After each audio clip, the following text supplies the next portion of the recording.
प्यारे बच्चों नमस्कार, कैसे हैं आप? उम्मीद करते हैं आप बेटर होंगे, आपके पढ़ाई लिखाई भैया बेहतर से चल रहा होगा भैया। तो आज आपके बीच हम बात करने वाले हैं एनटीपीसी 2025 का जो टोटल 47 शिफ्ट में एग्जाम हुआ था उसका 8वां सेट का, जो बिल्कुल मैथ का सबसे खतरनाक कंसेप्ट के साथ आपके पास हम देने वाले हैं, जो इस डेट में भैया पूछा गया था। अब देखो इसका सेशन का पहला क्वेश्चन क्या कहता है। ये कह रहा है भैया कि एक निश्चित संख्या को दो भागों में इस प्रकार बांटा गया है कि पहले भाग का भैया 5 गुना, दूसरे भाग का 14 गुना मिलकर पूरे संख्या का पूरे भाग का 7 गुना बन जाता है। तो दूसरे भाग और पहले भाग का अनुपात क्या होगा? अगर गौर करोगे दोस्त यहाँ पे, तो ये कह रहा है यहाँ पे कि पहले भाग का भैया 5 गुना, दूसरे भाग का यहाँ पे कह रहा है 14 गुना, ये दोनों को मिलाया तो बन गया है ना पूरे भाग का 7 गुना। तो यहाँ पे अगर रूल एलिगेशन का प्रयोग करोगे तो क्या दोनों पार्ट में रेशियो नहीं निकल जाएगा? कहेंगे 14 में से 7 गया 7, यहाँ पे हो जाएगा भैया 7 में से 5 गया 2, यानी पहला दूसरा भाग का जो रेशियो होगा 7:2। लेकिन आपसे प्रश्न यहाँ पे पूछा है भैया दूसरे भाग का पहले भाग से क्या अनुपात होगा? तो दूसरे भाग का क्या है रेशियो 2 और पहले भाग का क्या रेशियो है 7, यानी 2:7 आपका प्रश्न का उत्तर होगा, है ना। जल्दबाजी में 7:2 में टिक आउट नहीं मार देना। हमें लगता है ये बात आप समझ गए होंगे, तो क्यों ना कदम बढ़ाया जाए क्वेश्चन नंबर 2 की ओर। कहता है 12 मीटर और 20 मीटर ऊंचा दो खंभे समतल जमीन पर खड़े हैं। लो भैया ये हम बना दिए आपको 20 मीटर ऊंचा खंभा और ये मैंने बना दिया 12 मीटर ऊंचा खंभा। ये कहता है भैया कि दोनों खंभों के आधार के बीच की दूरी 15 है। लो भैया दोनों के आधार के बीच की दूरी मैंने 15 कर दिया।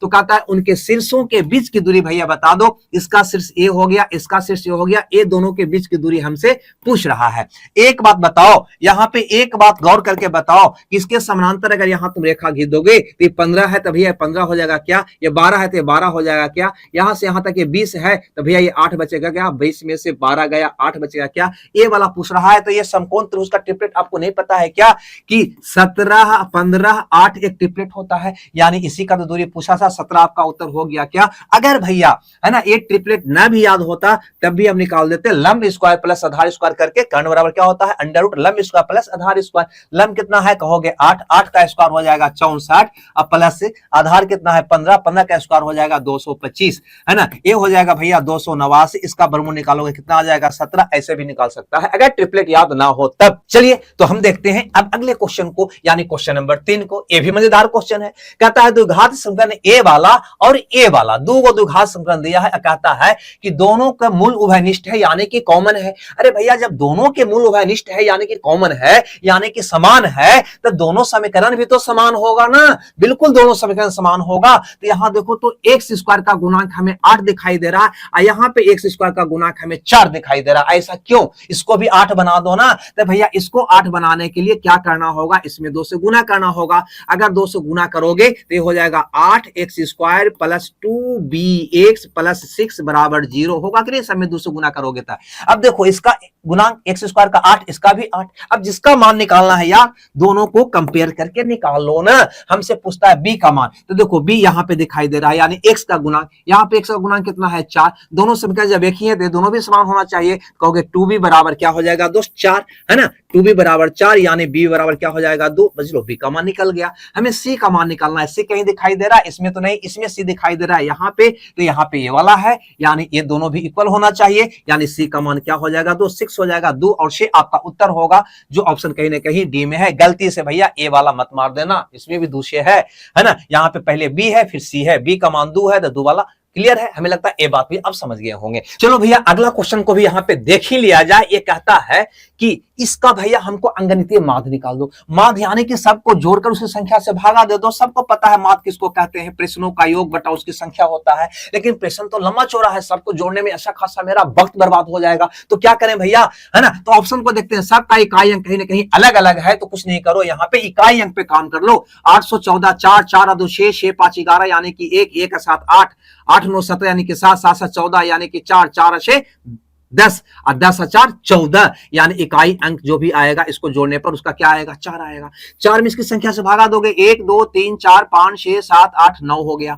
अब यहाँ पे ये भैया हमको देखना है ना, यहाँ पे ये देखना है कि जब इसको काट कुट करोगे, इसको काट कुट करोगे दोस्त, तो इकाई अंक उस संख्या का क्या आएगा। यानी 9 में किससे गुना करोगे कि 4 आ जाएगा। कहोगे 9 छक्का 54, है ना। यानी जो भी कटेगा उसका अंतिम अंक क्या आएगा भैया 6 आएगा। 6 इसका नहीं, इसका नहीं, इसका नहीं, इसका है। ये मेरा प्रश्न का उत्तर होगा। इस ढंग से इसको हल कर लो। लोगे, समय थोड़ा सा 1-2 सेकंड बच जाएगा। अगर बच जाएगा तो 5वां नंबर क्वेश्चन देखो, कहता है एक आयत की छोटी भुजा उसकी लंबी भुजा से 16 सेंटीमीटर भैया कम है, उसका एरिया उसके परिमाप का 3 गुना है, यानी एरिया जो है भैया वो उसके परिमाप का क्या है, 3 गुना है। ये कह रहा है एरिया और परिमाप में रिलेशन। अब कहता है कि उसकी लंबी भुजा की लंबाई भैया बता दो, तो लंबी भुजा का लंबाई यही चारों में से कोई ना कोई होगा। अगर लंबी भुजा 14 मानते हो तो यहाँ पे छोटी भुजा क्या होगा दो, छोटी भुजा क्या होगा, क्योंकि 14 - 16 भैया लो, ये तो हो ही नहीं सकता है। क्यों? क्योंकि छोटी भुजा नेगेटिव आ जाएगा, है ना, क्योंकि छोटी भुजा 16 कम है, तो 14 में से 16 घटाओगे तो माइनस में आ जाएगा भैया, है ना। अगर बड़ी भुजा को 25 मानते हो तो छोटी भुजा 25 - 16 यानी कि 9 हो जाएगा। अगर बड़ी भुजा को 19 मानते हो तो छोटी भुजा 19 - 16 यानी कि 3 हो जाएगा। अगर बड़ी भुजा को 24 मानते हो तो छोटी भुजा 16 8 24 यानी कि 8 हो जाएगा। 24 में 16 करोगे तो क्या हो जाएगा, 8 हो जाएगा। अब इस पे जोड़ लो ना, यानी इसको कहने का मतलब है कि एरिया जो है परिमाप का 3 गुना है ना। अगर यहाँ पे निकाल के देखोगे भैया तो इसका एरिया 25 नमा 2 25 हो जाएगा, होगा कि नहीं। इसका परिमाप दोनों का योग का दुगना होगा, तो 25 और 34 का दुगना 68 होगा। क्या इसका ये 3 गुना आ रहा है, कहोगे नहीं, तो ये मेरा उत्तर नहीं होगा। उसी ढंग से अगर दोस्त इसको चेक करोगे ना तो 19 से 3 19 57 हो जाएगा, है ना, और 19 से 3 बाई 2 44 इसका परिमाप हो जाएगा। क्या इसका ये डबल आ रहा है, 3 गुना आ रहा है, कहोगे नहीं, तो ये भी मेरा उत्तर नहीं होगा। इसको चेक करके देखो, ऐसे भी 3 कट गया तो मेरा उत्तर तो बिल्कुल सही होना चाहिए, लेकिन जोड़ के देखते हैं। 24 × 8 92 से 192 होता है ना, और इसका परिमाप इसका योग 24 × 8 32 का डबल, 32 का डबल यानी कि 64। क्या इसका ये 3 गुना है, कहोगे जी 3 गुना है जी, यानी ये मेरा उत्तर क्या हो जाएगा, सही हो जाएगा। तो ऑप्शन से इसको बनाना ज्यादा आसान था, ऐसे प्रोसेस से भी तुम बना सकता है, कहीं कोई दिक्कत नहीं है, एक्स मानना पड़ेगा। अब यहां पर देखो तो अगला क्वेश्चन ए वाला को, है ना, कहता है ABCD के समानांतर है। ठीक है भैया, ABCD के समानांतर है, तो ऐसा करो ना कि AB और AB ए ले लिए और CD ए ले लिए। अब यहाँ पे लिख देते हैं AB क्या है भैया, तो कह रहा है CD के समानांतर है PQ, है ना। AB और CD को क्रमशः E और F पर काटती है तिर्यक रेखा PQ, तिर्यक रेखा ए वाला हो गया हमारा PQ, है ना, PQ जो इसको E और F पर भैया क्या कर रहा है, काट रहा है ना। कौन है, PEB 49 डिग्री, PEB यानी ए वाला एंगल कह रहा है भैया 49 डिग्री। फिर कहता है जी AB और CD के बीच एक इस प्रकार बिंदु है ना, यानी कि कौन बिंदु भैया, तो जी ए दोनों के बीच का एक बिंदु है भैया, ए ले लो, जी हो गया, है ना। इस प्रकार ये बिंदु है कि BEG यानी इसको मिलाना पड़ेगा। BEG कितना हो जाता है दोस्त, 35 डिग्री, ये कह रहा है। आगे क्या बोलता है कि GFE यानी ये भी मिलावो, कितना हो जाता है, ये 16 डिग्री हो जाता है।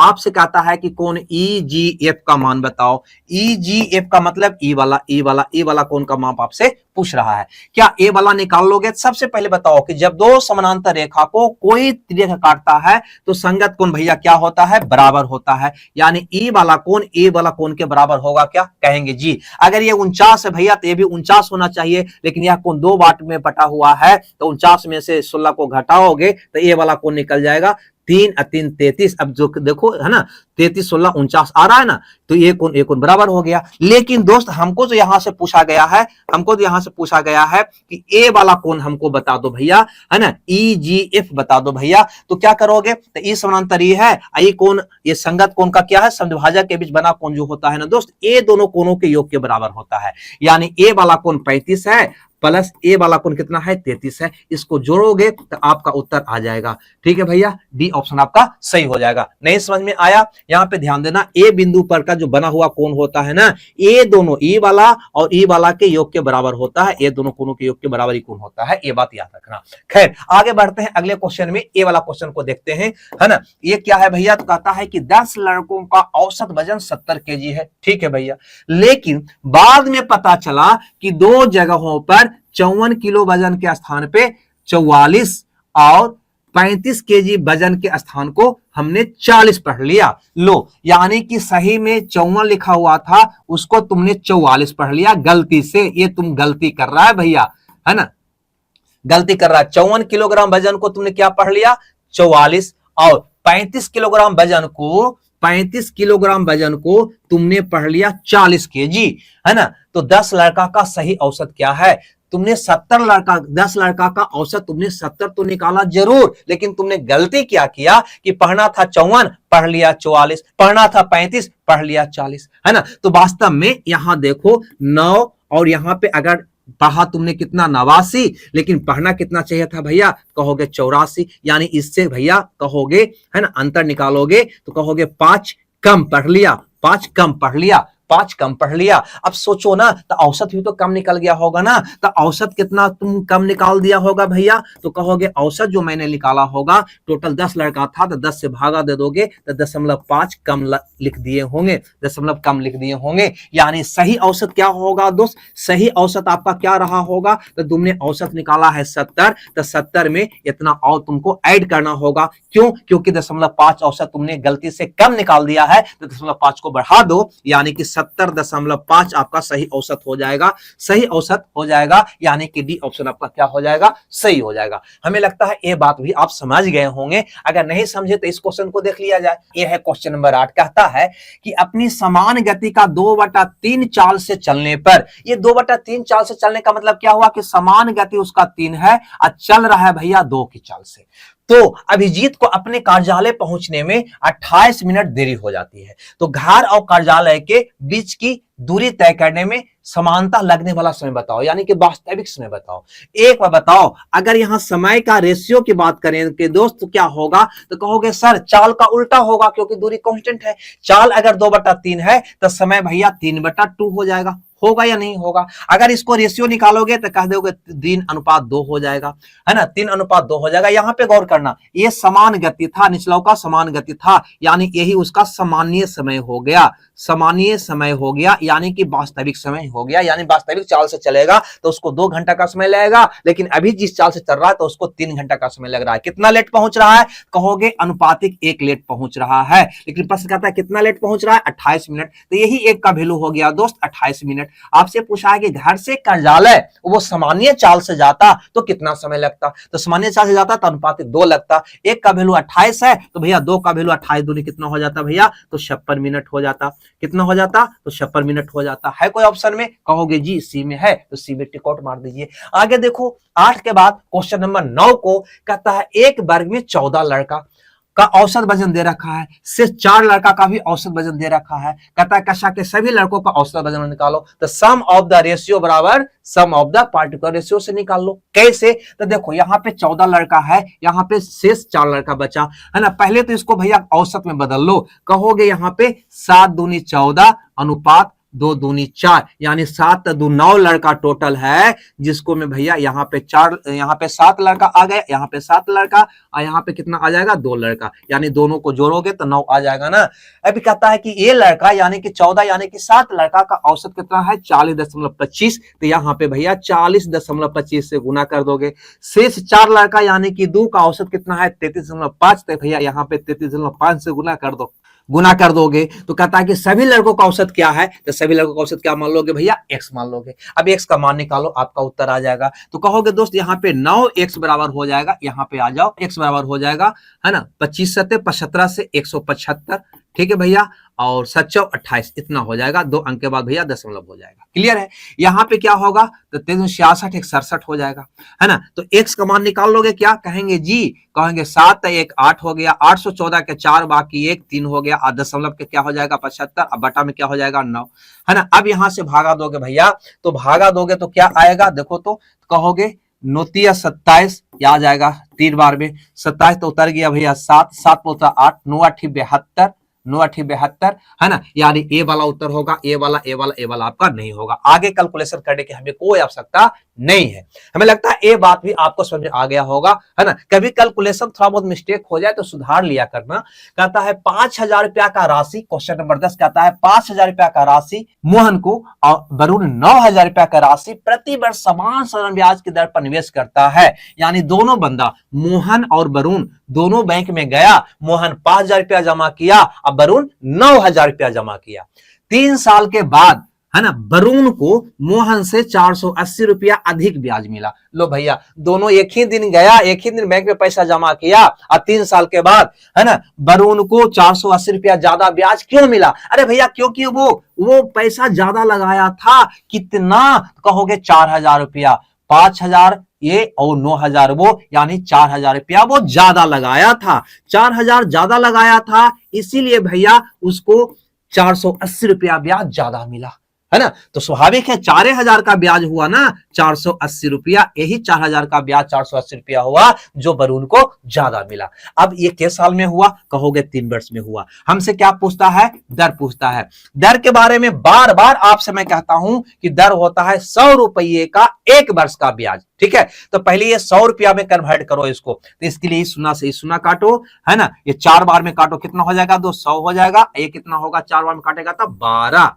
ये 100 रुपये का ब्याज हो गया 12, तो 1 साल का ब्याज कितना होगा? यही आपका दर होगा। तो भैया 3 साल का ब्याज 12 है, तो 1 साल का ब्याज कितना होगा? तो 12/3 यानी कि 4%। ठीक है भैया, ये मेरा प्रश्न का उत्तर होगा। देखो, ऐसा बनाने से तुम मौखिक निकाल लोगे, ठीक है। अगर एक कंसेप्ट आपके पास हो ना कि दर क्या होता है? 100 रुपये का 1 वर्ष का ब्याज होता है, तो इसको मौखिक निकाल लोगे, ठीक है। और नहीं है तब तो बहुत। देखो कैसे निकालोगे? 3 साल का ब्याज 480 रुपया, 1 साल का ब्याज 160 रुपया, निकल गया ना 1 साल का। अब 100 रुपया का निकालना है। ये 4000 का ब्याज है 160, तो 100 रुपया कितना होगा? भागा दो के, है ना, 40 से कितना हो जाएगा? 4%। कहने का मतलब है फॉर्मूला से भी निकाल सकता है, ऐसे भी निकाल सकता है, एक कंसेप्ट आपके लिए बेटर होगा। खैर हटाओ, यहां पे देखो तो कहता है चेतन, कौन भैया? चेतन को पहले वर्ष में उसकी बिक्री में 2% की वृद्धि हुई, दूसरे वर्ष में 20% की वृद्धि होती है, इससे उसका वेतनमान बिक्री इतना रुपया हो जाता है। तो 2 वर्ष पहले उसकी बिक्री क्या था? 2 वर्ष पहले उसकी बिक्री क्या था वो भी निकालना है 2 दशमलव स्थान तक, ठीक है। अब इसमें ना हम सी नहीं लगा पाएंगे ना यहाँ पे इकाई डिजिट पर काम कर पाएंगे। क्यों? क्योंकि लगभग मान हो गया। अब यहाँ पे कैसे निकालोगे भैया? तो देखो यहाँ पे, है ना, कुछ नहीं करना, इसका जो भी था ना उसमें पहला वर्ष क्या हुआ? कहोगे 2% की भैया वृद्धि हो गया। फिर जो हो गया था उसमें पुनः क्या हो गया? कहोगे फिर 20% की वृद्धि हो गया। ये वृद्धि होने से उसका अब वेतनमान बिक्री कितना हो गया भैया? तो 76,800 रुपया हो गया, इतना हो गया। तो आपको बताना है कि 2 वर्ष पहले इसका वेतन क्या था, ये आपको बताना है, बिक्री क्या था, ठीक है ना, ये निकालना है। अब आप ही बताओ यहाँ पे क्या करोगे दोस्त? ये निकालने के लिए क्या करोगे? तो वैल्यू से उल्टा गुना करोगे, क्योंकि अंत से जब शुरू आते हैं ना तो उल्टा गुना करते हैं। उल्टा गुना करोगे तो 1,7,6,800 में, है ना, पहले 102 का उल्टा 100/102 हो जाएगा। फिर क्या होगा भैया? 20% का काटो तो काट भी सकते हो, और नहीं तो 120/100 का उल्टा 100/120 भी हो जाएगा, है ना। काटता है तो काट के भी निकाल सकता है। 20% का मतलब 1/5 यानी कि 6/5 का उल्टा 5/6 भी इसको लिख सकते थे। यहां से काटोगे तभी 5/6 ही आएगा। देखो 20/100, 20 का 20 से ऐसे भी डाल लिख सकता था। यहाँ पे कटेगा भैया, आगे देखो तो भैया ई पहले काटते हैं, 51 दूनी, फिर ये काटते हैं 50 दूनी, ठीक है भैया, यहां तक कट गया।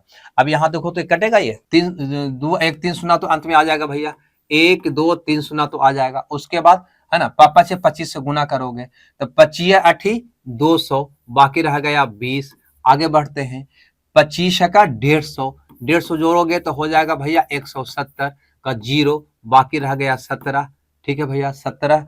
फिर कहेंगे 25 सत्ते 75 से 175 हो गया, तो 7 5 12 के 2, बाकी 1 के 18 19 रह गया बाकी। अब की बात फिर कहेंगे 25 एकम 25, 25 और 19 कितना हो गया? 9 5 14 के 4, बाकी 1 3, इतना हो गया, है ना। लंबा चौड़ा तो आएगा, इसमें कोई डाउट नहीं, इतना आ गया, इसका गुणनफल आ गया। अब बटा यानी कि भागा देना है किससे भैया? इसको भी भागा किससे देना है? कहोगे इससे देना है, तो ये हो जाएगा 6, है ना, 6 5 30 हो जाएगा, इतना से भागा देना है, ठीक है भाई। भागा दे दे, जो दिखाई दे रहा है ऊपर में लिखते हैं यहाँ पे, है ना। यहाँ पे एक बार में जाएगा, कहोगे 306 हो जाएगा। 12 में से 6 गया 6, ये बच गया 3, ये बच गया 1, है ना। अब उतरेगा यहाँ पे ये 0, ठीक है। आपके बार लाएगा एक सब में है, कहोगे जी 7 बार या 4 बार, 7 या 21, 7 बार नहीं जाएगा, यानी ये वाला उत्तर नहीं होगा। 4 बार देखो तो 4 बार लग रहा है ना। 6 4 24, 4 3 12 लग रहा है 4 बार में, ठीक है। यानी कि 4 का मतलब ये वाला भी आपका कट गया। अब ये दोनों उत्तर आपका सही हो सकता है। आगे बढ़ते हैं, 10 में से 4 गया 6, 5 में से 2 गया 3, तीन में से दो गया एक, फिर इस पर एगो जीरो उतरा, ठीक है भैया, तो फिर कहीं ना कहीं आपको लग जाएगा 4 ही बार लगेगा, है ना, 144, यानी ए भी नहीं, आपका उत्तर कौन हो जाएगा भैया, तो डी हो जाएगा। ऐसे इसको निकालोगे, पूरा कैलकुलेशन करने से बचोगे, है ना, पूरा कैलकुलेशन करोगे तो ऐसा खासा समय लग जाएगा। तो कुछ क्वेश्चन में तो कुछ कैलकुलेशन रहता ही है, इसको तुमको मानना पड़ेगा। आगे चलते हैं, अगला क्वेश्चन ये वाला कहता है कौन सी संख्या 3708 दोनों से विभाज्य है। भैया 3708 दोनों से विभाज्य है, तो ऐसा करो ना कि पहले 8 से चेक कर लेते हैं। 8 से नियम है कि अंतिम 3 अंक 8 से कटना चाहिए, क्या कटता है, 8 चौ 32 नहीं कटता, ये मेरा उत्तर नहीं होगा।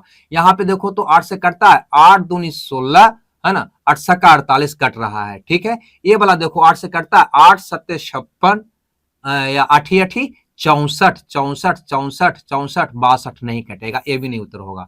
8 से कटता है तो 8 8 64 नहीं कटता, यानी 8 से आपका उत्तर निकल गया, यानी बी ऑप्शन आपका क्या हो जाएगा, सही हो जाएगा। हमें लगता है ए भी आपको आ गया होगा समझ में। अब कहता है बहुलक माध्यिका दे रखा है, माध्य पूछ रहा है, आपको पता है ना क्या होता है फॉर्मूला, बहुलक बराबर 3 गुने माध्यिका, 3 गुने माध्यिका माइनस 2 गुने माध्य होता है, ये फॉर्मूला मेरा होता है।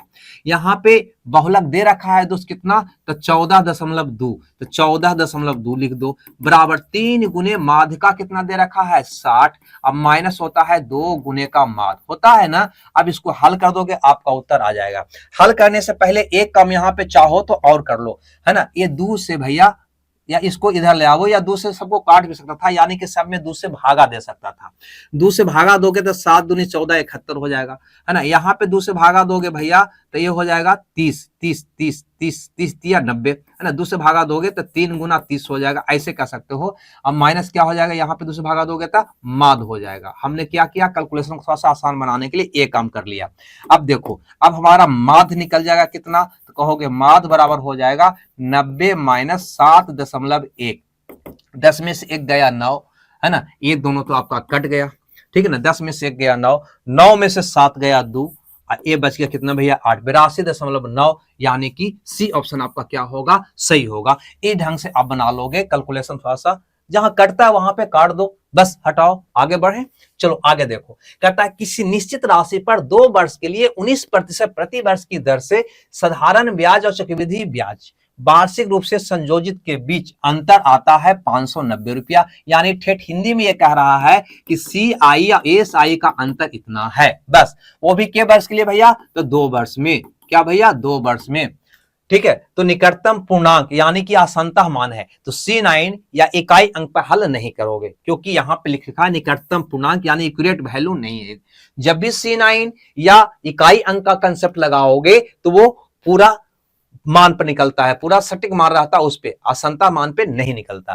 खैर यहाँ पे देखो दर कितना दे रखा है 19%, तो बताओ तो CI और SI, यहाँ पे बताओ कि CI या SI का अंतर कितना होगा भैया, ये तो वैल्यू में 590 है, अगर 19% है दोस्त तो R स्क्वायर प्रतिशत होता है 19 का वर्ग 361 होता है ना, यानी कि इतना परसेंट होगा, क्या ध्यान देना, 2 वर्ष का CI या SI का अंतर होता है R स्क्वायर बटा 100%, ठीक है। यहाँ पे R है 19, तो 19 का स्क्वायर 361 बटा 100, यानी 361% हो जाएगा, ठीक है। चलो अब यहाँ पे तुम कह सकता है वैल्यू है 590 रुपया और उसका प्रतिशत मान है 3.61 रुपया, है ना। हमसे पूछता है मूलधन यानी कि राशि क्या है, यानी 100%, ये मेरा उत्तर होगा, ठीक है ना, यही हमारा क्या होगा, मूलधन होगा।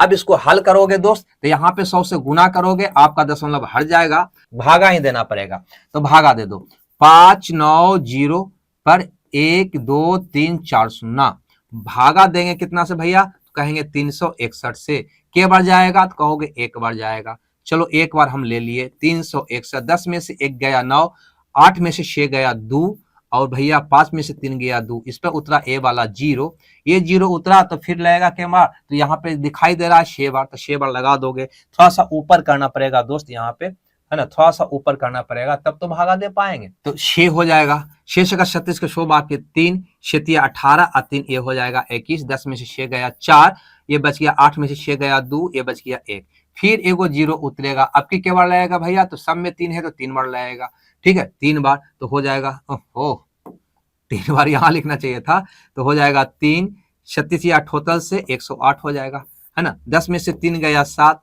ये बच गया 13 में से 8 गया 5, 57 बच गया, है ना। अब पुनः एगो शून्य उतरेगा, अब की क्या वर्ड लगेगा भैया, तो कहोगे 3 या 4 या 5 वर्ड लगेगा, 3 या 4 या 5 वर्ड लगेगा। 13 में से 8 गया 5, एक बजेगा यहाँ, है ना, एक ही छूट गया था।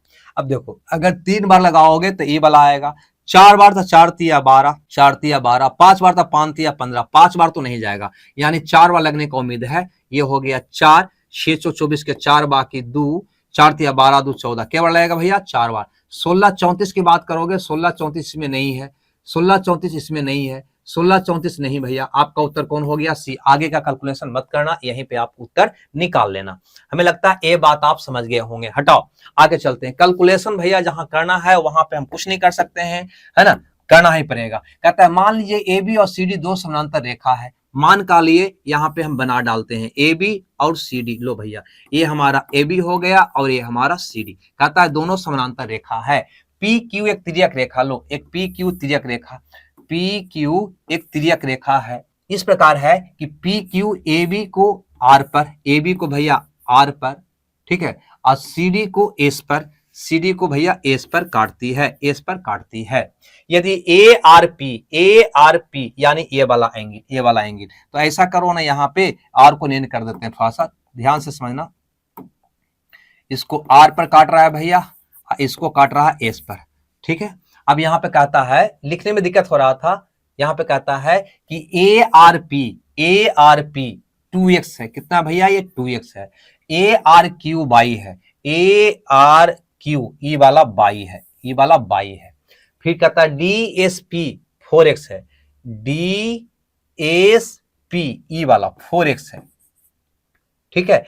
तो 122 का मान निकालो। बहुत बढ़िया क्वेश्चन दे रखा है भैया। क्या करोगे, सबसे पहले ये दोनों कोणों का योग कितना होगा, 180 डिग्री। क्या होगा भैया, 180 डिग्री, है ना। अब यहाँ पे देखो ये दोनों कोणों का 180, ई वाला कोण जो है यहाँ पे ध्यान देना, साथ ही साथ ई वाला कोण के बराबर होगा, यानी बाई बराबर यहाँ पे लिख सकता है 4x, कहेंगे जी लिख सकते हैं, कहीं कोई दिक्कत नहीं। ये दोनों कोणों का योग 180, क्योंकि रेखियों का कोण 180 का होता है। कहोगे यहाँ पे कि 2x प्लस बाई बराबर हो जाएगा, 2x प्लस बाई बराबर हो जाएगा 180। अब बाई के स्थान पे दोस्त, ये बाई के स्थान पे ये वाला 4x को अगर पुट कर दोगे तो हो जाएगा 2x प्लस 4x बराबर 180, यानी ये हो जाएगा 6x बराबर 180, यानी x बराबर हो जाएगा 30। होगा क्या, और x बराबर 30 की बात करोगे तो इसमें नहीं, इसमें नहीं, इसमें नहीं, केवल इसमें है, यानी सी ऑप्शन आपका क्या हो जाएगा, सही हो जाएगा। लेकिन अगर आप बाई का मान निकालना ही चाहते हो तो बाई बराबर है 4x, x का मान पुट करोगे तो 30 24 से कितना हो जाएगा, 120 होगा यहाँ पे। हमें लगता है ये बात आप समझ गए होंगे, कहीं को दिक्कत नहीं था, बहुत सिंपल सा क्वेश्चन था। 15 के बाद हम बात कर लेते हैं क्वेश्चन नंबर 16 को। ये हमारा है क्वेश्चन नंबर 16। कहता है अपनी समान गति के 2/7 से चलने पर अभिजीत को अपने कार्यालय पहुंचने में 70 मिनट देरी होता है। बिल्कुल सेम क्वेश्चन, आज ही के शिफ्ट में क्वेश्चन, और नाम भी अभिजीत सा, खाली ये डाटा चेंज है। अब यहां पे बताओ, जब दूरी कांस्टेंट हो तो समय का रेशियो क्या होता है दोस्त, कहोगे चाल का उल्टा होता है, कहोगे कि नहीं। तो यहाँ पे चाल का अनुपात क्या है, 2:7 है, तो समय क्या होगा भैया, कहेंगे 7:2 होगा, इसका उल्टा होगा। अब यहाँ पे देखो समान चाल कौन था, ये वाला है ना, ये 7 वाला था, ये 7 वाला, तो ये हमारा क्या हो गया, सामान्य समय हो गया, यानी कि वास्तविक समय हो गया। यानी वास्तविक से चाल से जाएगा तो उसको 2 घंटा लगने वाला है, लेकिन अभी जो चल रहा है उस चाल से उसको 7 घंटा लगने वाला है, यानी अपनी नियत दूरी पर वो अनुपातिक 5 लेट पहुंच रहा है। लेकिन प्रश्न कह रहा है 70 मिनट लेट पहुंच रहा है, तो 5 का वैल्यू हो जाएगा भैया 70, तो 1 का वैल्यू हो जाएगा 14। हमसे पूछता है कि घर और कार्यालय के बीच दूरी तय करने में उस सामान्य रूप से लगने वाला समय बताओ, यानी वास्तविक समय बताओ। यानी वास्तविक चाल से अगर वो जाता तो कितना समय लगता, कह देंगे अनुपातिक 2 लगता, सामान्य समय उसका अनुपातिक 2 लगता, 1 का वैल्यू 14, तो 2 का वैल्यू 14 दूनी 28 मिनट होगा। हमें लगता है ये बात भी आपको समझ में आ गया होगा, जो ऑप्शन कहीं ना कहीं ए में है, देखने को मिल रहा है। 16 के बाद अगर हम बात करें दोस्त क्वेश्चन नंबर 17 का, तो ये क्या कहता है कि x का 2% बराबर 24, तो x का मान निकालो। कितना आसान सा क्वेश्चन है दोस्त, है ना। x गुना 2/100 बराबर कह रहा है 24, यहाँ पे ऐसे ऐसे ऐसे काट दो ना, यानी x बराबर हो जाएगा 1200। क्या वाह जी वाह क्वेश्चन, ऐसा भी क्वेश्चन आपको देखने को मिल जाता है एग्जाम में, है ना। जब कैलकुलेशन रहता है तो सर कहते हैं कि सर इतना लंबा कैलकुलेशन, और जब आसान क्वेश्चन आता है तो विद्यार्थी नहीं बोलता है कि सर इतना आसान क्वेश्चन, है ना। ध्यान देना, एग्जाम में समय का मैनेजमेंट पूरे क्वेश्चन पर होता है। आसान और डीप कोई में कैलकुलेशन करना पड़ सकता है, कोई में बिल्कुल बहुत कम समय लगेगा, वही कम समय को बचाकर अगला में लगाना होता है। कहता है स्कूल में खेलों के मैदान में भाग लेने वाले लड़कियां और लड़कों की संख्या का अनुपात इतना है। लड़कियां और लड़कों की संख्या का अनुपात भैया है 1:5। यदि लड़कियों की संख्या 200 यानी 1 का वैल्यू भैया यहाँ पे कह रहा है 200, तो बता दो खेलों में भाग लेने वाले लड़कों की संख्या क्या है, यानी 5 का मान भैया आपसे पूछ रहा है। तो 1 का वैल्यू 200, तो 5 का वैल्यू क्या हो जाएगा, कह देंगे 1000 हो जाएगा, यानी ऑप्शन बी आपका सही हो जाएगा। चलिए भैया इस क्वेश्चन को देखा जाए, जो कहने सिंप्लीफिकेशन का क्वेश्चन है, कहता है इसका मान निकालो। हाँ भैया आज निकालना तो बहुत आसान है, बहुत आराम से निकाल लोगे, लेकिन ऑप्शन को देखो, सबका ऑप्शन क्या अलग अलग है। कहोगे जी अलग अलग है तो पूरा कैलकुलेशन क्यों करना, इकाई अंक पे काम कर लो ना। यानी 19 का क्यूब करोगे तो अंतिम में जो भी संख्या आएगा उसका अंतिम में क्या आएगा भैया, तो 9 आएगा। इतना तो समझ में आ रहा है। यहाँ पे 416 यानी कि 6 हो जाएगा। यहाँ पे 4 दुनिया 4 का स्क्वायर करोगे तो भैया 6 आ जाएगा। यहाँ पे देखो तो 9 आ जाएगा। इकाई अंक पे काम कर रहे हैं भैया, 20/25 यानी कि अंत में 0 आ जाएगा। बस इसको हल कर दोगे, 9 में से 9 जाएगा 0, है ना, 80 में से जाएगा 0, यानी जो भी आपका उत्तर आएगा उसका अंतिम में क्या आएगा भैया, तो 0 आएगा, यानी डी ऑप्शन आपका सही हो जाएगा। इस ढंग से इसको निपटा लोगे। ठीक है, थोड़ा सा दिमाग दौड़ाओगे एग्जाम में, है ना।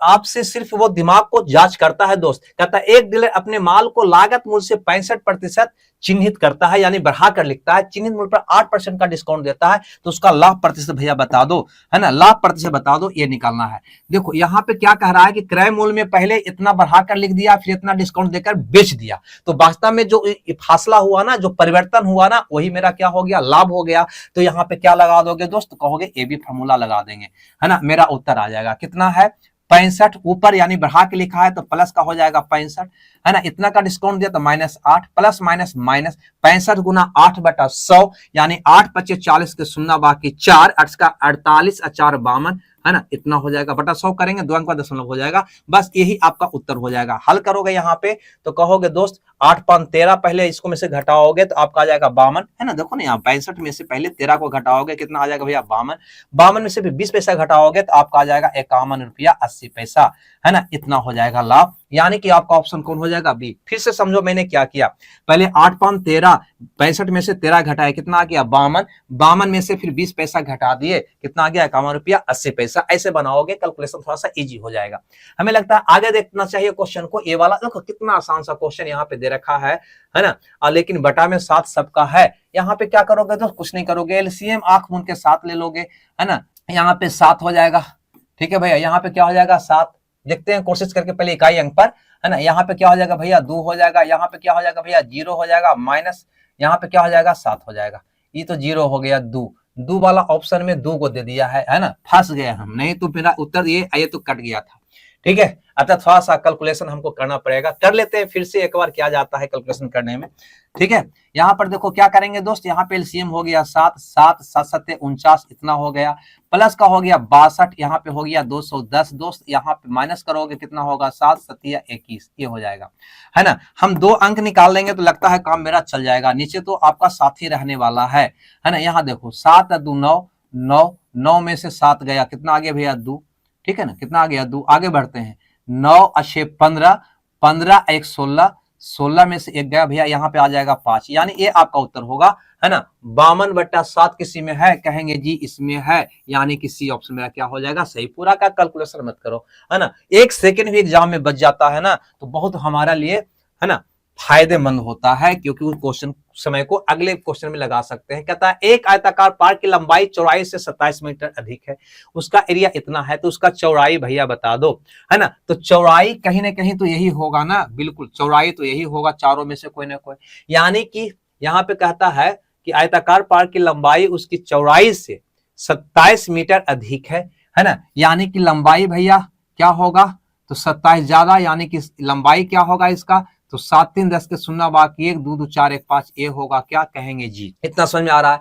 अगर इसकी लंबाई की बात करेंगे, हम यहाँ पे समझ रहे हैं ऑप्शन से कैसे बनाएंगे, जो लंबाई जोड़ोगे तो कह दोगे इसका लंबाई यार 67 हो जाएगा। यहाँ लंबाई क्या होगा, तो 7 जोड़ो 8 7 15 के 5 बाकी 1 3 2 5 1 65 हो जाएगा। यहाँ पे लंबाई क्या होगा, कहोगे 713 के 3 बाकी 1 4 2 6 हो जाएगा। अगर लंबाई पता हो गया, चौड़ाई पता हो गया, तो भैया एरिया दे रखा है, हाँ क्या निकाल लोगे उत्तर, कहेंगे जी एरिया के अंत में 8 है, है ना। यहाँ पर देखो दोनों को गुना करोगे एरिया निकलेगा, क्या कहेंगे जी, तो अंत में क्या आ जाएगा 0। ये आपका उत्तर होगा नहीं, क्योंकि इसका एरिया जो आएगा वो अंत में 0 देगा, अंत में 0 नहीं है। यहाँ पर भी देखो अंत में 0 देगा, एक उत्तर नहीं होगा। 8 5 40, ए भी 0 देगा, ए भी उत्तर नहीं होगा।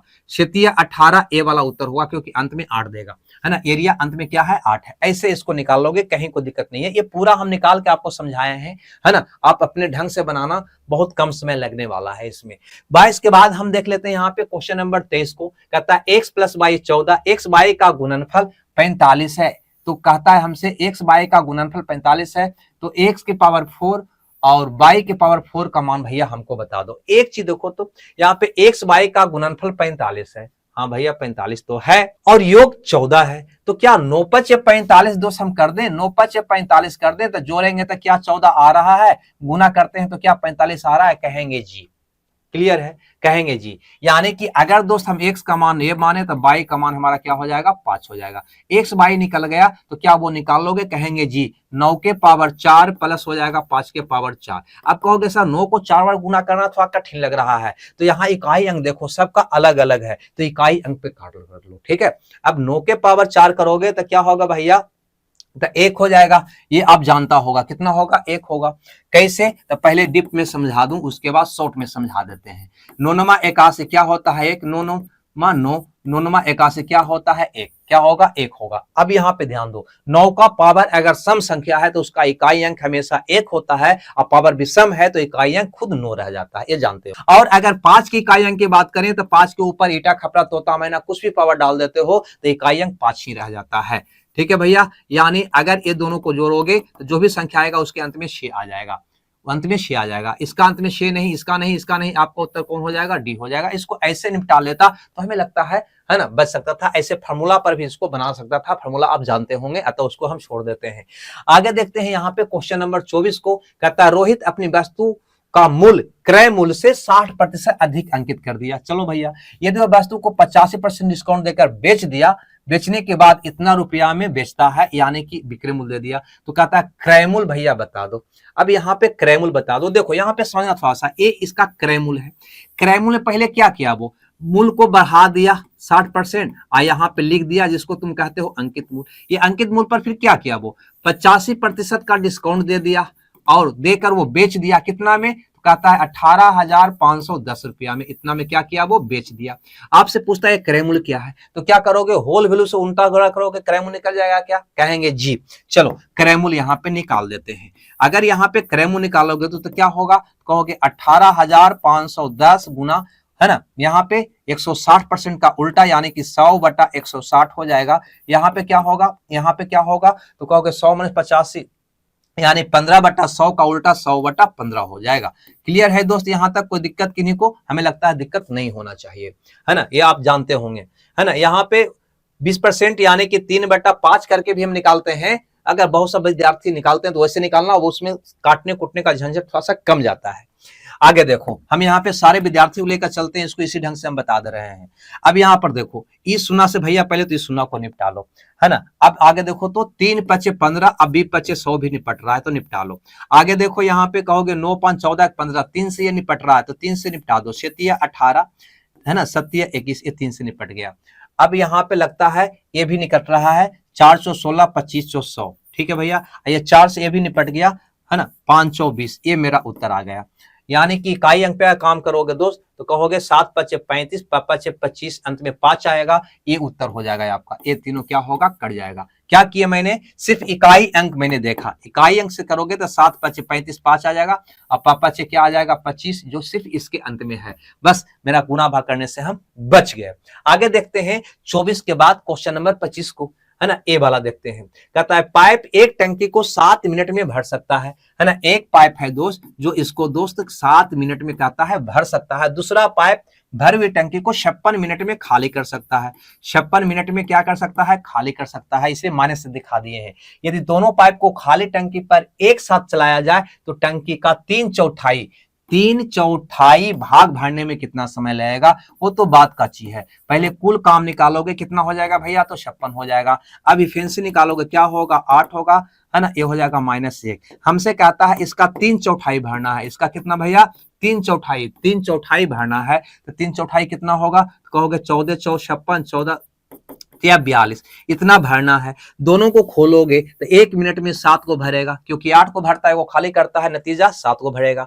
तो हमें कहता है कितना समय लेगा, तो कहोगे 42 को भरना है, 1 मिनट में 7 को भर रहा है, यानी कि 6 घंटा यानी 6 मिनट का समय लेगा, 6 मिनट का समय लेगा, यानी ऑप्शन आपका सी सही हो जाएगा। हमें लगता है ये बात भी आपको क्लियर हो गई होगी। अगर क्लियर हो गया तो देखो तो अगला क्वेश्चन यानी कि 26 नंबर का, हाँ ये क्वेश्चन को देखो, इसका शॉर्ट वीडियो भी बना के आपको हम दे दिए हैं। कहता है 9 पुरुष या 8 महिलाएं एक काम को 19 दिनों में कर सकते हैं, यानी इसको कहने का मतलब है कि 9 पुरुष बराबर 8 महिला है या नहीं, है ना। 9 पुरुष लगाओ तब भी 19 दिन में कर देगा, 8 महिला लगाओ तब भी 19 दिन में कर देगा, यानी 9 पुरुष के इक्वल हो गया 8 महिला। क्लियर सी बात है।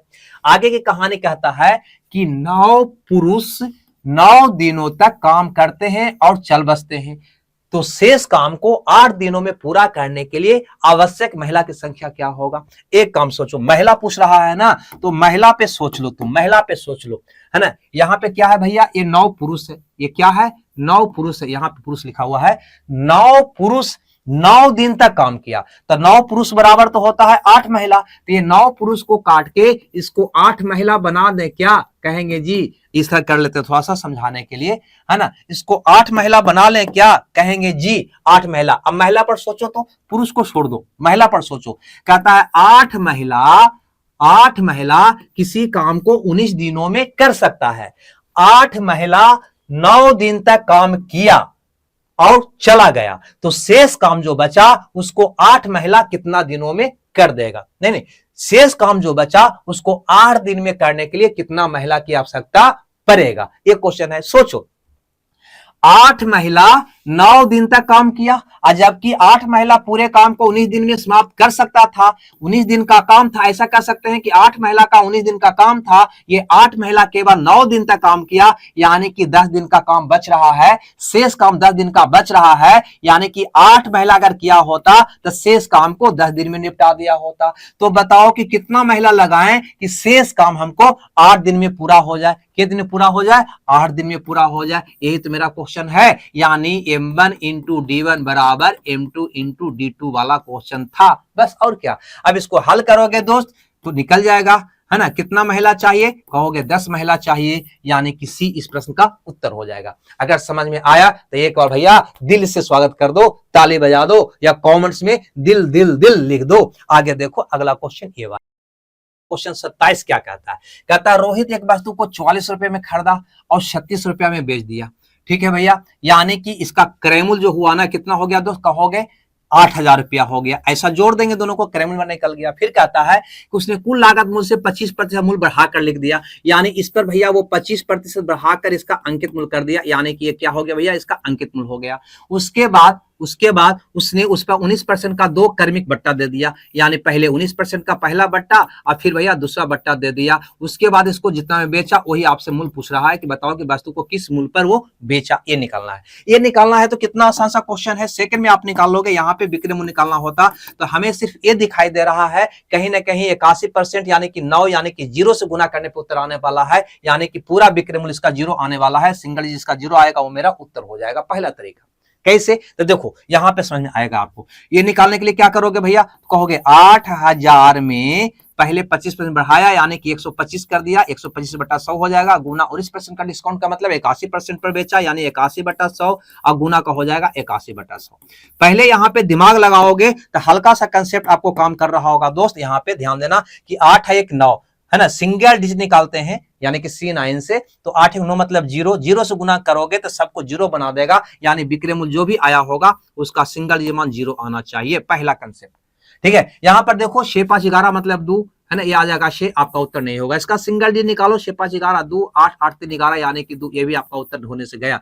यहाँ देखो 6 5 11 2, 8 9 मतलब 0, ये हो सकता है। यहाँ देखो 6 5 11 2, 8 4 12 3, ये आपका उत्तर नहीं होगा। आपका उत्तर कौन होगा, ये होगा। तो एक तरीका से तो ये निकाल लोगे, ये करने की आवश्यकता नहीं है। यहाँ पे सिर्फ इसको देखता आपका उत्तर आ जाता, ठीक है, क्योंकि 19% का बट्टा दिया, यानी कि 81 81 मतलब 9 9 मतलब 0, है ना, यानी कि सबको जीरो बना देगा, जीरो मेरा C9 से, ये कुछ भी करने की आवश्यकता हमको नहीं था। दूसरा, अगर इतना कर लिया है तो इसको काट कुट भी हम कर लेते हैं। इसको काट कुट कैसे करोगे, तो 2 शून्य से 2 शून्य कट जाएगा भैया, 1 शून्य से 1 शून्य कट जाएगा। यहाँ पे आओ, 25 25 25 से 25 400, 5 दूनी का 1 कट जाएगा 10, 4 दूनी का 8, यानी 81 का वर्ग आपका प्रश्न का उत्तर होगा। 81 का वर्ग वहां पे लिखा हुआ है 6561, ठीक है भैया। ऐसे अगर ना भी जानते हैं 81 का वर्ग निकालना या कोई और संख्या होता तो क्या करते, तो इकाई अंक पे काम कर लेते, 1 गुना 1, यानी कि जो भी उत्तर आएगा उसका अंतिम अंक 1 आएगा। 1 इसका नहीं है, इसका नहीं है, इसका नहीं है, केवल इसका है, ये मेरा उत्तर हो जाएगा। तो तरीका सब होनी चाहिए मेरे पास, जो भी एग्जाम में तरीका यानी कि दिमाग में आ जाए, बस उस तरीका पर आगे बढ़ जाओगे। कहता है इतना इतना इतना 3 गो संख्या दिया है, कहता है उसको सबसे बड़ी संख्या 1 से भागा दिया जाता है तो प्रत्येक की स्थिति में शेषफल 22 प्राप्त होता है। तो इतना का मान बताओ, एक बार बताओ हमको कि जब 3 गो संख्या में वह सबसे बड़ी से बड़ी संख्या बताओ जिसे भाग देने पर समान शेष बचता हो, क्या करते हो? तो सर एक दूसरे में से संख्या को एक दूसरे में से घटाकर हम इसका मासा निकाल देते हैं। तो यहां भी वही काम पहले करो इसका, है ना। क्या करोगे, पहले ई वाला में सी वाला को घटाते हैं, 8 में से 8 गया, 0 आ गया, है ना। 16 में से 7 गया, ये भैया 9 बच जाएगा, ये बच जाएगा 2, 2 में से 2 जाएगा 0 और 2 में से 1 जाएगा 1। अब ई में से ई घटाओ तो कहोगे 8 में से 8 गया 0, 11 में से 5 गया 6 गया 5, आई बच गया 2, 12 में से 3 गया 9 और 3 में से 2 गया 1 आ गया। अब ई में से इसको घटाना पड़ेगा दोस्त, कहोगे 8 में से 8 गया 0, 11 में से 7 गया 4, ये बच गया 2, 2 में से 2 गया 0 और 4 में से 1 गया 3, इतना आ जाएगा। अब ये तीनों का क्या निकालना हमको यहाँ पे, तो मासा निकालना, इसका क्या निकालना है, मासा निकालना है। मासा कैसे निकालोगे, तो क्या है सर, मासा निकालने के लिए आपने बताया है कि कोई भी दो संख्या का पहले क्या कर लो, अंतर निकाल लो। तो चलो सुविधा के लिए ये दोनों छोटका का पहले हम अंतर निकाल लेते हैं। अंतर निकालते हैं तो आ जाएगा 0, 15 में से 9 गया, क्या बच जाएगा 6 और ये बच गया 18 में से 10 गया 8, 860 आ गया। अब हमें ये देखना होता है कि ये जो मासा में ये जो अंतर निकाला, इससे क्या ये सभी के सभी संख्या कटता है? कहोगे सर इसको ऐसा करिए ना, इसको आप तोड़ लीजिए, 86 गुना 10, अगर 10 से काटोगे दोस्त यहाँ पे तो 0 0 0 सब कट जाएगा और 10 से काटने के बाद 109 बचेगा। क्या 109 86 से कटता है? कहोगे नहीं कटता है, नहीं कटता है। क्यों? क्योंकि ये 2 से कट रहा है, 2 से नहीं कट रहा है, यानी आपका इससे नहीं कटेगा, यानी आपका मासा निकल के आ गया कितना भैया, 10 आ गया। क्या आ गया, 10। जब मासा निकल गया 10 तो यहां पे x का मान निकल गया 10, यही हमारा क्या होगा दोस्त, कहेंगे x का मान हो गया। ठीक है, किसका मान हो गया, x का। y का मान कैसे निकालोगे, यानी कि 10 से जब भागा दोगे ना तो सब में समान शेष बचेगा और वह शेष क्या बचना चाहिए, 22 बचना चाहिए। तो 10 से भागा दे लो, नो एगो में दे लो, 1278 में 10 से भागा दे के दिखा देते हैं। यहाँ पे ये 1278 है दोस्त, यहाँ पे गलती लिखा गया थोड़ा सा। 1278 में आप 10 से भागा दोगे तो एक बार 10 जाएगा, ये आया 2, है ना, यहाँ पे 7, यहाँ पे 2 बार, ये आ गया 20, आ गया 7 8, ये आ गया 7 बार 70, यानी शेष कितना आ गया दोस्त, कहोगे 8 आ गया। यही शेष जो आया ना 8, यही आया आपको क्या, 22 का मान। क्लियर है, ये क्या निकल गया, 22 का मान। x का मान 10, y का मान 8, सब में 10 से भागा देकर देखो सबका शेष भैया यहाँ पे कहीं ना कहीं 8 आने वाला है। सबका शेष क्या आवेगा, इसमें भागा दो 8 आवेगा, इसमें भागा दो 8 आवेगा, इसमें भागा दो 8 आवेगा। ठीक है, तो अब हमको इसका मान निकालना है, तो इसका मान निकाल लीजिए ना। क्या कहता है, 3x, x का मान कितना है 10, लिख देते हैं पहले, 3x माइनस 14y, तो x का मान पुट करोगे तो हो जाएगा 10 3 30, अब माइनस का 14y, y का मान 8 पुट करो, 14 8 बलोता से 112 हो जाएगा। घटाओगे दोस्त माइनस रिजल्ट आएगा 2 आएगा, ये 82 आएगा, यानी माइनस 82, यानी कि ये ऑप्शन आपका सही हो जाएगा। हमें लगता है ये बात आप समझ गए होंगे। क्वेश्चन आसान था लेकिन बताने में जहां तहां बता दिए, हो सकता है आपको समझने में दिक्कत हुई होगी। खैर कोई बात नहीं, है ना, एक बार और देख लीजिएगा, क्लियर हो जाएगा। कहता है पिता और उसके पुत्र की वर्तमान आयु का योग पुत्र के वर्तमान आयु के 2 गुना से 19 वर्ष अधिक है। चलो 15 वर्ष के बाद पिता की आयु 12 गुना, पुत्र की आयु का 13 गुना से 14 वर्ष कम हो जाता है, तो पिता और पुत्र का वर्तमान आयु के बीच अंतर भैया हमको बता दो। पिता का आयु को हम x मान लेते हैं और पुत्र को आयु को हम y मान लेते हैं। अब यहाँ पे बनाने का प्रयास करते हैं, पिता और पुत्र के वर्तमान आयु का योग, यानी x प्लस y, यही ना हुआ वर्तमान आयु का योग, x प्लस y, पुत्र के वर्तमान आयु के, यानी कि y के वर्तमान आयु के 2 गुना, यानी कि 2y, है ना, 2 गुना से 19 वर्ष अधिक है, यानी ई वाला मान से 19 वर्ष अधिक है। अगर दोस्त इसको हल किया जाए तो कहोगे यहाँ पे कि x माइनस वाई बराबर 19।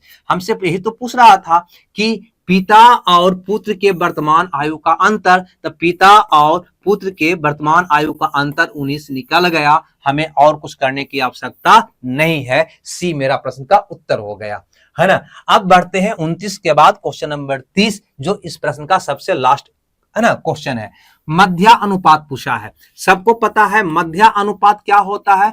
मध्या अनुपात होता है दोस्त अंडर रूट ए बी होता है ना। अब यहाँ पे ध्यान देना, अंडर रूट ए बी करोगे तो ए का मान ई है, बी का मान ई है, तो कहोगे दोस्त 11 प्लस 5 रूट 2 इंटू हो जाएगा 9 माइनस 5 रूट 2।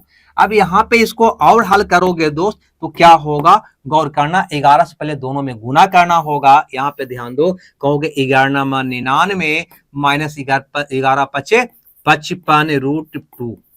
अब 5 रूट 2 से गुना करोगे तो ये हो जाएगा प्लस 9 पचे 45 रूट 2 और प्लस माइनस माइनस 5 रूट 2 गुना 5 रूट 2, तो कहोगे भैया 5 25 दूनी 50, ये हो जाएगा। अब इसको और हल करोगे दोस्त, यहाँ पे कहोगे 99 में से 50 गया, आपका आ जाएगा 49, ये हो जाएगा 55 में से 45 गया, आपका हो जाएगा 10 रूट 2। ये आपका प्रश्न का उत्तर होगा, जो कोई भी ऑप्शन में नहीं है, यानी इसके हिसाब से ऑप्शन आपका गलत आ रहा है, ऑप्शन गलत आ रहा है। ठीक है भैया, तो आपका उत्तर ये होगा। हमें लगता है ना ये क्लास भी आपको पसंद आया होगा। अगर क्लास बढ़िया आता है तो एक बार अपने दोस्तों में शेयर जरूर कर दीजिएगा और सेशन में जरूर कमेंट्स में लिखिएगा कि आपको ये क्लास कैसा लगा, ताकि अगला वीडियो भी हम बना सके, है ना। अब हमें विदा दीजिए, मिलते हैं अगले क्लास में अगले वीडियो के साथ। जब तक खुश रहिएगा, मगन रहिएगा, है ना। Okay, bye bye.